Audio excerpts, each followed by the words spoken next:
My mom called me thief at a family party, so I pulled out the receipts. Hi, I'm a 27-year-old guy, and this story revolves around my family, whom I'd describe as well-meaning but exhausting. Growing up, we had our share of ups and downs, but as I got older, I realized the dynamics were far from fair. My mom sees herself as the queen of the family, always needing to be in control. She's incredibly involved, honestly. Then there's my older brother Adam. He's 30 and the golden child. Adam can do no wrong in mom's eyes. My younger sister Chloe is 24. She's the quiet one who avoids drama at all costs. I've always felt caught in the middle. Never as perfect as Adam, but not as carefree as Chloe. Recently, my dad retired, and mom decided to throw a party in his honor. She didn't ask for input. She just declared it was happening. Typical of her, she micromanaged every detail and reminded us multiple times about the date, time, and how we needed to be on our best behavior. In mom speak, that means no one should embarrass her. The week before the party was tense. Mom has this habit of calling us individually to talk about the others. And she didn't disappoint. She gushed about Adam's thoughtful gift and asked what I'd planned to bring. I told her I was working on a scrapbook highlighting Dad's career achievements. Her response was a long,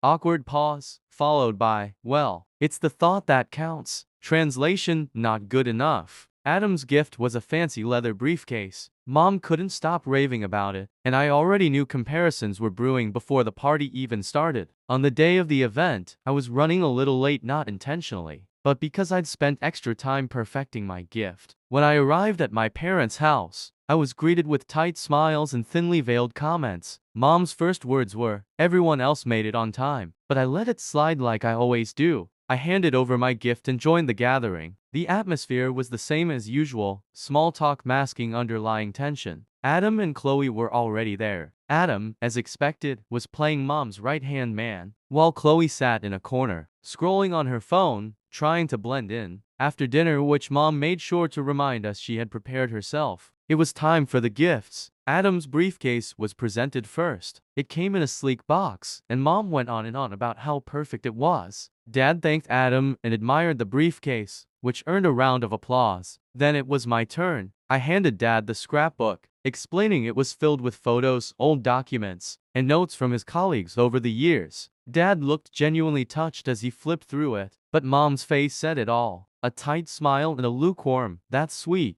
It was nothing like the praise Adam received. Then, things took a bizarre turn. Mom suddenly announced that an envelope with $400 cash, part of Adam's gift, was missing. She claimed it had been on the kitchen counter earlier but was now nowhere to be found. She didn't outright accuse me, but she made it clear who she suspected. She referenced a time in college when I'd borrowed money from them, implying that history was repeating itself. Adam didn't help either. He mentioned how off I seemed when I arrived. Chloe stayed silent, but I could feel everyone's eyes on me. I was shocked. I hadn't even touched the envelope or known it existed. I pointed out that I'd arrived with just my gift, but mom wouldn't let it go. She insisted the cash was gone and kept throwing suggestive comments my way. The room was filled with tension, and Dad, looking uncomfortable, didn't step in to defend me. Adam kept chiming in with comments like, "It's such a shame," making things worse. At that moment, I realized I couldn't talk my way out of this. I needed proof. Thankfully, I had it. I pulled out my phone, determined to clear my name. Update 1. The room was silent as I unlocked my phone. All eyes were on me as I stood up and calmly told everyone to sit. Mom tried to wave it off, saying it wasn't a big deal, but I wasn't about to let her accuse me publicly and then sweep it under the rug. I opened my budgeting app, something I'd been using religiously for the past year to track my spending, and prepared to clear my name once and for all. I never imagined my phone would be useful in a situation like this, but it was about to save me. I pulled up my purchases from earlier, a grocery run, and gas for my car. Nothing unaccounted for, no unexplained gaps of time. I also opened my bank app to show that my accounts were in order. Nothing about my finances suggested I was desperate enough to steal. But I didn't stop there. I showed my phone's location history, which confirmed I had driven directly from my apartment to my parents' house. No stops in between. There was no way I could have taken the envelope without being caught on camera or leaving a trail. I pointed out the timestamps and GPS points, making it clear that I hadn't done anything suspicious. My brother Adam, who had been silent up until now, finally spoke up. He said the evidence looked solid and didn't see how I could have taken anything. A few cousins nodded in agreement, and for a moment, it seemed like the tide was turning in my favor. But Mom wasn't ready to let it go. She leaned back in her chair, crossed her arms, and said receipts and GPS tracking didn't prove anything. She insisted it wasn't about the money. It was about how I'd always been sneaky, and this kind of behavior was typical of me. My sister Chloe chimed in, saying I was acting overly defensive, which made me look guilty.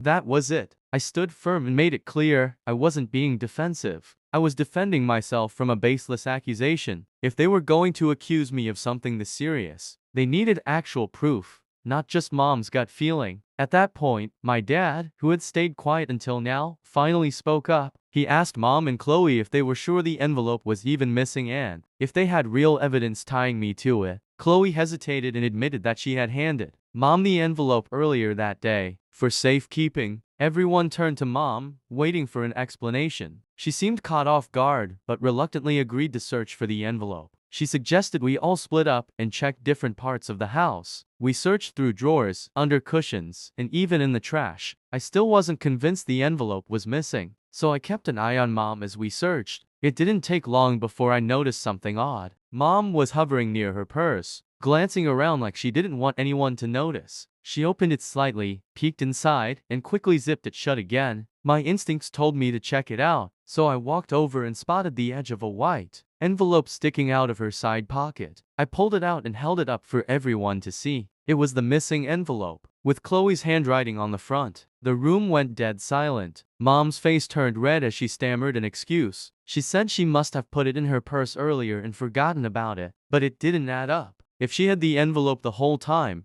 why accuse me of stealing it? Chloe looked stunned but said nothing. It was like she didn't know what to believe anymore. Everyone was too shocked to say much. Adam gave me a look that said he knew it wasn't me, and a couple of cousins shook their heads in disbelief. Dad looked disappointed, but I couldn't tell if it was aimed at Mom or just the situation in general. I didn't stick around after that. I grabbed my things and told them I was leaving. As I walked out, I could hear Mom trying to explain herself, but I didn't stay to listen. I was done. By the time I got to my car, the weight of everything hit me. I'd proven my innocence, but it didn't feel like a victory. I'd been accused of something awful, not by strangers, but by my own family. Even after finding the envelope, I knew this wasn't over. Something told me the fallout from this night was just beginning. Later that night, as I replayed everything in my head, part of me wondered if I'd overreacted by leaving. But every time I thought about Mom accusing me in front of everyone, I couldn't shake the frustration. I'd proven my innocence, but the damage was already done. It wasn't about the envelope anymore. It was about trust, or the lack of it. The next morning, I got a text from Adam.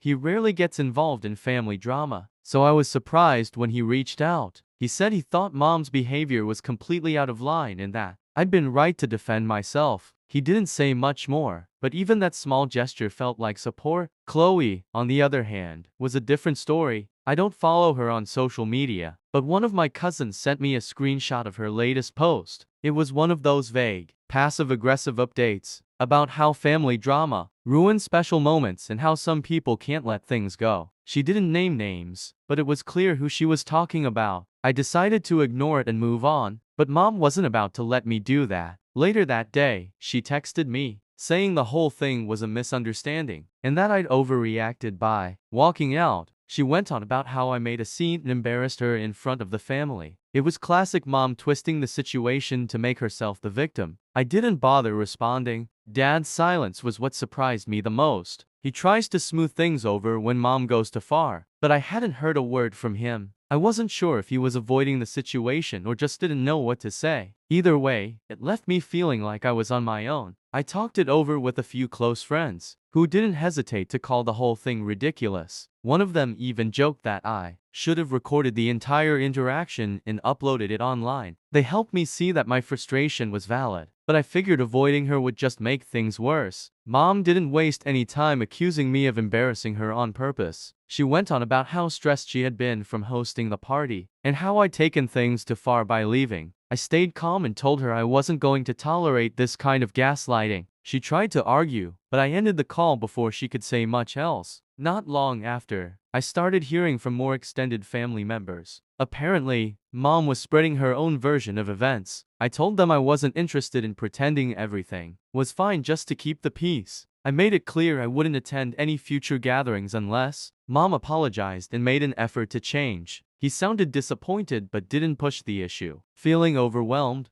I decided to share the story online. I didn't name anyone or include identifying details, but I needed a place to vent. The response was overwhelming. Thousands of people commented, sharing their own stories of toxic family dynamics. And then, it was Mom. She said she wanted to meet in person to talk things out. I wasn't sure what to expect, but I agreed. If nothing else, it would give me a chance to set some boundaries and make it clear that I wasn't going to let this happen again. Final update. Mom wanted to meet at a local coffee shop, which I agreed to because it felt neutral enough. The idea of sitting down with her at her house, where she'd have the home field advantage, didn't sit right with me. When I arrived, she was already there. I made it clear from the start that I wasn't there to play along or let her minimize what had happened. I told her I was willing to listen, but I wasn't going to tolerate any gaslighting or attempts to shift the blame. Her smile faltered a bit, but she quickly recovered and started explaining. She claimed the whole thing had been a misunderstanding. She said she'd been stressed from hosting the party and had overreacted when the envelope went missing. According to her, it was all a mix-up, and she admitted that she had suspected I might mess up again because of my past struggles with money, wanting to teach me a lesson. Her voice dropped when she said it, like she thought saying it quietly would make it less shocking. I sat there stunned, realizing this wasn't a misunderstanding at all, it was deliberate. She went on to justify herself, saying she was only trying to protect Adam's briefcase because Adam deserved it after everything he'd done for the family. Apparently, Adam's hard work made him deserving of special treatment, while I was just a cautionary tale. I felt hurt, but it wasn't good enough. I told her straight up that an apology like that didn't mean anything. She wasn't sorry for what she did. She was sorry she got caught. I started listing other times she had treated me unfairly or compared me to Adam, adding context to how this wasn't an isolated incident. Her reaction was defensive, as I expected. She accused me of holding grudges and said I needed to let things go if I wanted the family to stay together. Then, she tried flipping the script, trying to pin the family's dysfunction on me. When it was clear I wasn't budging, her tone shifted again. She started talking about how hard it was to balance family relationships, and how she never meant to hurt anyone, but the damage was already done. I told her I appreciated her taking the time to meet, but unless she was ready to own up to her actions and make meaningful changes, there wasn't much else to say. I got up to leave, and she didn't stop me as I walked out. I could see how Adam had confronted Mom and accused me of ruining everything. According to her, Mom was devastated, and I was being dramatic over a minor misunderstanding. I let her rant for a while before cutting in to say that I wasn't going to participate in family gatherings until Mom took accountability. Adam didn't take that well, accusing me of being selfish and making everything about myself. I calmly ended the conversation before it could escalate further. Later that evening, Dad called. His tone was more about how sad it is when people air family drama online, and how some people thrive on conflict. He never mentioned me by name, but it was obvious who he was talking about. A few of her friends chimed in with supportive comments, which only fueled the fire. I ignored it, but one of my cousins sent me screenshots with a message saying, "This is so childish." Speaking of cousins, the extended family was starting to get involved. Aunts, uncles, and cousins began reaching out to me directly. Some offered support, while others suggested I was exaggerating my relationship with Mom and blowing everything out of proportion to get attention. The golden child narrative was in full swing, and Adam played the victim role flawlessly. I wasn't surprised, but it was still frustrating to see him twist the story. Chloe, however, quietly reached out to me. She admitted that she had noticed the favoritism for years but had stayed out of it to avoid conflict. She didn't say much, but knowing she saw what was happening and supported me meant a lot. It felt like I wasn't alone. I kept explaining what had happened at the party and how Mom had accused me without evidence. I also mentioned her confession at the coffee shop about wanting to teach me a lesson. That part seemed to shock a lot of people. The chat went quiet for a while after that, but it didn't take long for Mom to jump in. She denied everything, claiming I'd misunderstood her intentions and insisting. She never meant to accuse me of anything. Dad tried to step in at this point, asking everyone to stop and let it go. It was messy, to say the least. In the midst of all this, I received an anonymous email from one of my cousins. They admitted they had also been hurt by Mom's behavior over the years, but had never spoken up about it. They shared a few specific incidents that mirrored my own experiences and encouraged me to keep standing my ground. It was validating to know I wasn't the only one who had dealt with this. As the days went on, I started to feel more resolved in my decision to stand firm. Then, something unexpected arrived in the mail. A handwritten letter from Mom. It was an old-school move, completely unlike her usual style of quick texts or long-winded phone calls. The letter began with an apology. She admitted that her behavior at the gathering was wrong and acknowledged that she had unfairly accused me. She wrote that she'd let her stress get the better of her and regretted how everything unfolded.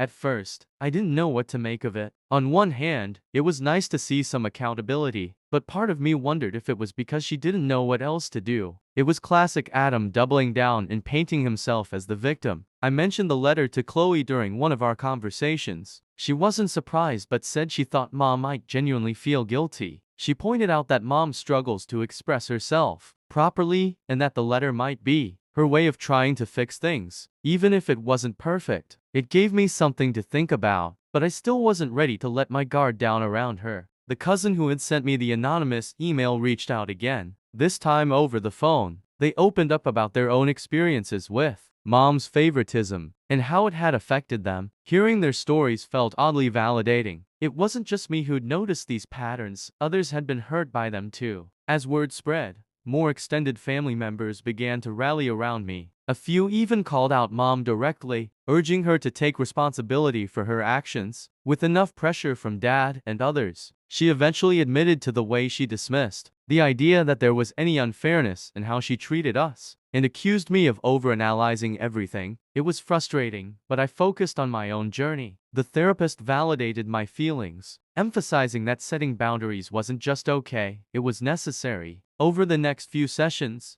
things began to shift. Mom started to open up, sharing some of her own insecurities and how they had influenced her behavior. She admitted that she'd always felt pressure to keep the family together, and felt like she had to protect Adam. I wasn't ready to forgive everything in that moment, but it felt like progress. For the first time, I believed Mom was genuinely trying to change. It didn't erase the past, but it gave me hope for the future. Since then, we've been slowly rebuilding our relationship. I'm cautious, making sure there's accountability and open communication every step of the way. Adam is still Adam, and while I'm keeping my distance from him, I've noticed he's quieter about the situation.